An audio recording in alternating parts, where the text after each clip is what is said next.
বন্ধুসকল, আপোনালোকক দেখাবলৈ চেষ্টা কৰিম মই কি কাম কৰোঁ। মই এজন হ'লোঁ স্পটাৰ বেগানৰ। এতিয়া কোনখন বেগানত কি ধৰণৰ বেমাৰ লাগিছে, কিমান লাগিছে, ক'ত লাগিছে সেইবিলাক দেখাব লাগে ৰিপৰ্ট কৰি মালিকক বাৰু নহওক ধৰক মেনেজাৰক। এতিয়া মই আজি ওলাই আহিছোঁ বেগান চাম বুলি। আপোনালোকক দেখাম কোনখন বেগানত কি বেমাৰ লাগিছে, আৰু সকলো দেখাব নোৱাৰিলেও দুই এটা বেগান দেখাম আপোনালোকক কেনেকুৱা ধৰণৰ বেমাৰ, কোনটো দৰৱ মাৰিব লাগে। এতিয়া নাম নকওঁ দৰৱৰ, এতিয়া বৰ্তমান প্ৰথমে ভিডিঅ'টো চাই লওক। যদি আপোনালোকে বুজি পায় তেতিয়া ভাল লাগে, কমেণ্ট কৰিব, শ্বেয়াৰ কৰিব, লাইক কৰিব। বেমাৰত কোনটো দৰৱ লাগে মই আপোনালোকক জনাম। এতিয়া প্ৰথমে চাওক এখন বেগান। এতিয়া এইবিলাক দেখিছেনে, এইবোৰ ক'লা ক'লা কৰি গৈছে, এইবিলাক হ'ল এল'পেথিক হয়। এইবোৰ মৰিলে বৰ্তমান, এইবিলাক মৰা হৈ আছে। নতুনকৈ এতিয়া দেখিব পোৱা নাই। কাৰণত দুদিনৰ আগত ড্ৰপ মাৰি গৈছে এল'পেথিক আৰু লোপাৰ। গতিকে এতিয়া ৰিকভাৰ কৰিব আহিছোঁ ড্ৰপটো মৰাৰ পাছত বেগানখন কি ধৰণৰ হৈ আছে, পোক মৰিছে নে নাই মৰা। যদি নাই মৰা এগেইন আকৌ মৰুৱাব লাগিব, তেতিয়াহে বেগান ভাল হ'ব। এতিয়া এইবিলাকত দেখিছেনে, এইটোতো এল'পেথিকটো এইবিলাক মৰি আছে, লোপাৰটো পোৱা নাই বৰ্তমান এইখনৰ বেগানত এতিয়ালৈকে বেমাৰ পোৱা নগ'ল। এল'পেথিক লোপাৰ। আমি বেলেগ এটা ছেকশ্যনত যাওঁ। এইটো আছিল 7 নম্বৰ এক্সটেনশ্যন, তাত চালোঁ নাপালোঁ। এতিয়া যাম আকৌ 7 নম্বৰ বি, তাত কি ধৰণৰ পাম এনেকৈ দেখাম। কিন্তু দুইখন একেলগতে লাগি আছে, কিন্তু নামটো অলপ বেলেগ বেলেগ আছে।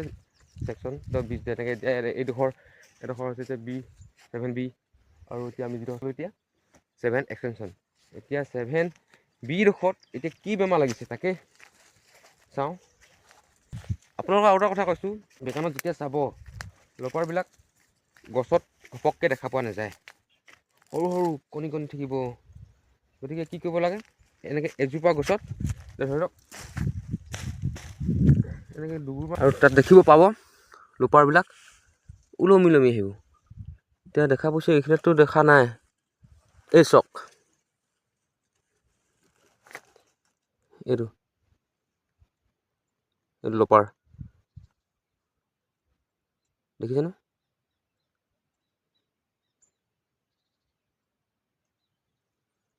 মুচৰি মাৰি দিব লাগে তাত। এতিয়া যিটো দেখালোঁ সেইটো হ'ল লোপাৰ, সৰু সৰু হৈ আছে এইবিলাকক।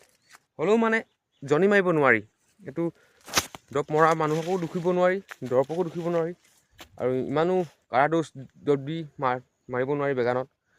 পাতৰ কোৱালিটিটো কমি যায়, মাৰ্কেটিংটো ভাল নহয়। গতিকে কমটি ড'জত দৰৱটো মৰা হয়। গতিকে একেদিনাখনে বাৰু দুদিনত জনি মৰি নাযায়। গতিকে লাহে লাহে এটপকৈ যাব। এই চাওক লোপাৰ, এই চাওক লোপাৰ।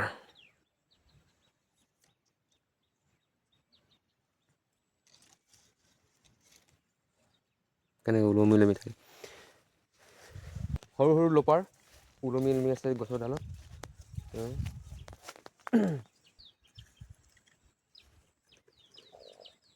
এইবিলাক এল'পেথিক, এইবিলাক মৰিছে। এতিয়া কথাটো হ'ল এল'পেথিক এজনী পখিলাৰ পৰা উৎপন্ন হয়, পখিলাজনী। আৰু লোপাৰো তেনেকুৱা ধৰণে কণী পাৰে, কণী পাৰি জগে। আপুনি যেনেকুৱা কাঢ়া ড'জ মাৰিলেও কণীৰ ভিতৰত দৰৱটো সোমাই নাযায়। গতিকে এল'পেথিকবিলাক বা লোপাৰ একেবাৰে খতম কৰিব নোৱাৰি। আকৌ সিহঁতি কণীৰ পৰা ওলাই আহে, আকৌ ডাঙৰ হয়, আকৌ কণী পাৰে, তেনেকৈ। লোপাৰটো এতিয়া দেখালোঁ আপোনালোকক, আৰু এটা দেখাম কেনেকৈ ধৰণৰ আছে। আৰু এল'পেথিক খালি মন কৰিব পখিলাৰ পৰা হয়। এয়া চাওক কেনেকৈ ওলমি আছে।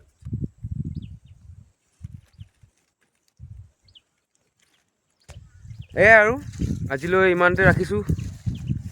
ভাল লাগিলে জনাব, কমেণ্ট কৰিব, লাইক কৰিব, শ্বেয়াৰ কৰিব। আৰু নতুনকৈ ভিডিঅ' বনাইছোঁ, কেনেকুৱা পায় নাজানো। যদি মৰম দিয়ে তেনেহ'লে আগুৱাই যাম বুলি ভাবিছোঁ। আৰু আপোনালোককো দুই এটা গানৰ বিষয়ে জনাবলৈ চেষ্টা কৰিম। ইমানো মই নাজানো স্পটৰ বিষয়ে, যিমানখিনি মই বুজিলোঁ শিকিলোঁ আপোনালোকক তেনেকৈ বুজাবলৈ আৰু শিকিবলৈ চেষ্টা কৰিম। আজিলৈ বাই, লাভ ইউ।